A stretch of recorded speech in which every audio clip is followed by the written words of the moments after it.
ओम श्री साईराम मु माने दशम श्रेणी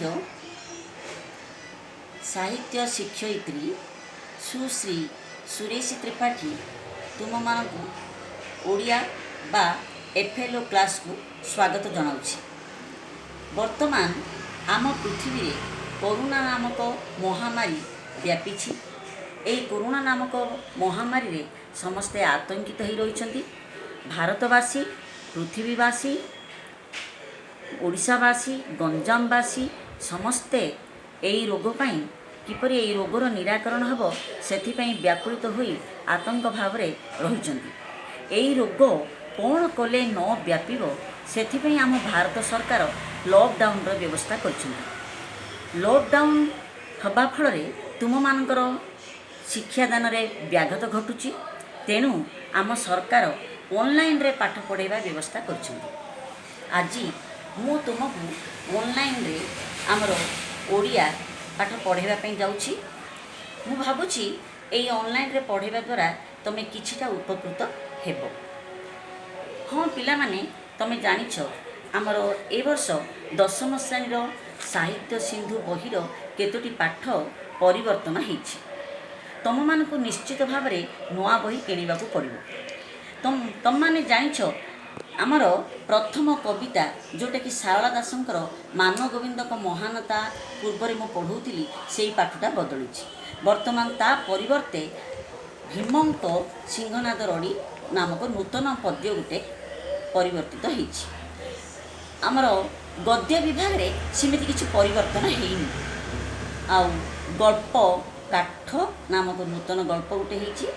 आउ गोटे एकांकिका सुर सुंदरी बदल रे फल्गु नामक एकांकिका गोटे परिवर्तन होईछि।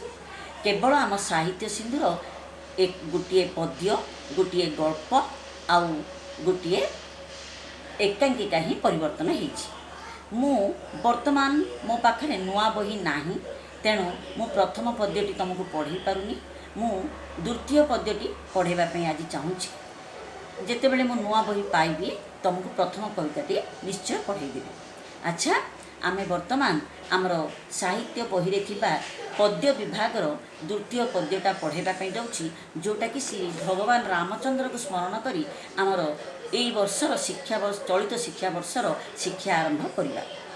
अच्छा, यही जो मुझे वर्तमान पद्यटी पढ़ाइबा जाऊँगी से पद्य उपरे तुम मानक किछि प्रारंभिक प्रश्न पचारिबा चाहूँगी। कहीं किए अच्छे नीलेश, साई स्मृति, पूजा तुम मैंने टिके अलर्ट रो। मु वर्तमान किछि प्रारंभिक प्रश्न पचारिबा जाऊँगी, तुम निश्चित भाव में तार उत्तर देव। अच्छा कहल, आम हिंदू धर्मर पवित्र ग्रंथ गुड़िकर नाम कौन? किए कहि परिबो? कौन समस्ते हाथ टेकिलनी? अरे वाह, साई स्मृति कहलु माँ, किए कौन कौन से गुड़िक ना? ओ से गुड़िक रामायण, महाभारत, भगवद गीता। ठीक अच्छी, धन्यवाद, बढ़िया आंसर कहल। आमर द्वितीय प्रश्न होची रामायण रे केउ भगवान को विषय वर्णना करा जायछि?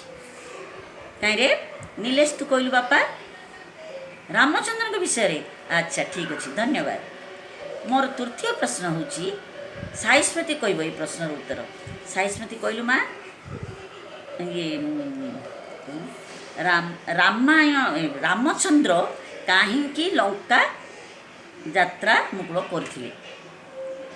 सीता को उद्धार करने। वेरी गुड, बढ़िया ही, धन्यवाद। अच्छा, वर्तमान मुझे तुम मानू प्रारंभिक प्रश्न तुम्हें जानीपार। आमर ये जो वर्तमान पाठ मो पद्य मु पढ़ाइबा जाऊँगी राघवंक लंका यात्रा अनुकूल। अच्छा, या उपरे मु तुमको किसी कहबी। देख शुण पिले ना, आमे कौन करवा ये पद्यटी तो पढ़ाइबा आमे जाऊँचे। मु कौन करछि पद्यटी को देख चारि भाग में विभक्त कर देछि। प्रथमे अच्छी आमर शीर्षकर अर्थ देख लो। देख आमर प्रथमे कौन अच्छी पिले शीर्षकर अर्थ। पद्यटी को मुझे चारि भाग में विभक्त कर देछि। आमर प्रथम अच्छी शीर्षकर अर्थ, द्वितीय अच्छी कवि परिचय, तृतीय अच्छी प्रसंग निर्देश, चतुर्थ अच्छी कविता आलोचना। अच्छा, कवितार शीर्षकर अर्थ हूँ कौन जान पिले ନା ରାଘବଙ୍କ ଲଙ୍କା ଯାତ୍ରାନୁକୂଳ ୟାର ଅର୍ଥ କ'ଣ? ଆମର ଯେଉଁ ଅଛି ଏ ଯେଉଁ ବର୍ତ୍ତମାନ ମୁଁ ଯେଉଁ ପ୍ରଥମଟା ପଢ଼ାଇବା ପାଇଁ ଯାଉଛି, ରାଘବଙ୍କ ଲଙ୍କା ଯାତ୍ରାନୁକୂଳ। ରାଘବ ରାଘବ ବୋଇଲେ କ'ଣ ପିଲେ? ରାମଚନ୍ଦ୍ର। ତୁମେ ରାମଚନ୍ଦ୍ର ଜାଣିଥିବ।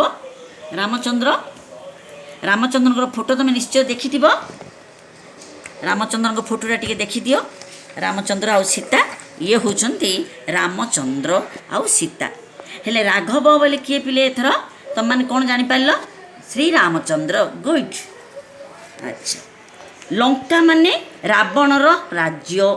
ଲଙ୍କା ଦେଖ ପିଲେ, ସ୍ୱର୍ଣ୍ଣପୁରୀ ଲଙ୍କା, ଇଏ ହେଉଛି ରାବଣର ରାଜ୍ୟ। ଲଙ୍କା ମାନେ କ'ଣ? ଇଏ ହେଉଛି ରାବଣର ରାଜ୍ୟ। ବୁଝିଲ ଏଥର? ଲଙ୍କା ମାନେ ରାବଣର ରାଜ୍ୟ। ଆଚ୍ଛା, ତାପରେ ଆସିଲା ଯାତ୍ରାନୁକୂଳ। ଯାତ୍ରାନୁକୂଳ ମାନେ କ'ଣ? ଯାତ୍ରା ଆରମ୍ଭ କରିବା ବା ଗମନ କରିବା। ଯାତ୍ରା ଆରମ୍ଭ କରିବା ବା ଗମନ କରିବା। ହେଲେ ବର୍ତ୍ତମାନ ରାଘବଙ୍କ ଲଙ୍କା ଯାତ୍ରାନୁକୂଳର ଅର୍ଥ ତୁମେ କ'ଣ ବୁଝିଲ? ନା ପ୍ରଭୁ ଶ୍ରୀରାମଚନ୍ଦ୍ର ଲଙ୍କା ଉଦ୍ଦେଶ୍ୟରେ ଯାତ୍ରା ଆରମ୍ଭ କଲେ। ଏ ପାଠର ଅର୍ଥ। ଆଚ୍ଛା, ଆମର ଦ୍ୱିତୀୟ ପର୍ଯ୍ୟାୟରେ କ'ଣ ଅଛି ପିଲେ? ଆମର ଦ୍ୱିତୀୟ ପର୍ଯ୍ୟାୟରେ କ'ଣ ଅଛି? ଆମର କବି ପରିଚୟ। କବି କିଏ? କବି ହେଉଛନ୍ତି ଉପେନ୍ଦ୍ର ଭଞ୍ଜ। ଦେଖ ପିଲେ, କବି ହେଉଛନ୍ତି ଆମର ଉପେନ୍ଦ୍ର ଭଞ୍ଜ। ତୁମେ ଟିକେ ଦେଖିଦିଅ। କବି ଆମର ହେଉଛନ୍ତି କିଏ?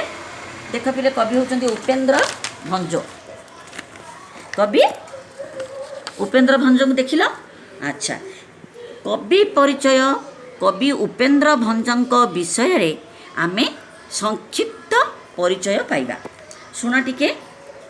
ଓଡ଼ିଆ ସାହିତ୍ୟରେ ବଳିଷ୍ଠ କବିତ୍ୱ ପାଇଁ ଉପେନ୍ଦ୍ର ଭଞ୍ଜ କବି ସମ୍ରାଟ ଭାବରେ ପରିଚିତ। ସେ ରୀତିଯୁଗର ଶ୍ରେଷ୍ଠ କବି ଭାବରେ ପରିଚିତ। ସେ ସପ୍ତଦଶ ଶତାବ୍ଦୀର ଶେଷ ପର୍ଯ୍ୟାୟରେ ଭଞ୍ଜନଗରର ଅନତି ଦୂରରେ ଅବସ୍ଥିତ ଘୁମୁସର ରାଜବଂଶରେ ଜନ୍ମଗ୍ରହଣ କରିଥିଲେ। ଉପେନ୍ଦ୍ର ଭଞ୍ଜ ରାମତାରକ ମନ୍ତ୍ର ଜପ କରି କବିତ୍ୱ ଲାଭ କରିଥିଲେ।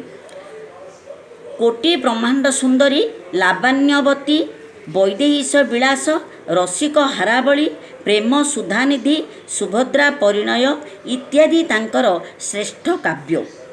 ଗୀତାଭିଧାନ ନାମକ ପଦ୍ୟାତ୍ମକ ଶବ୍ଦକୋଷ ଉପେନ୍ଦ୍ରଙ୍କ ପାଣ୍ଡିତ୍ୟ ଓ କବି ଖ୍ୟାତିର କାଳଜୟୀ କୃତି।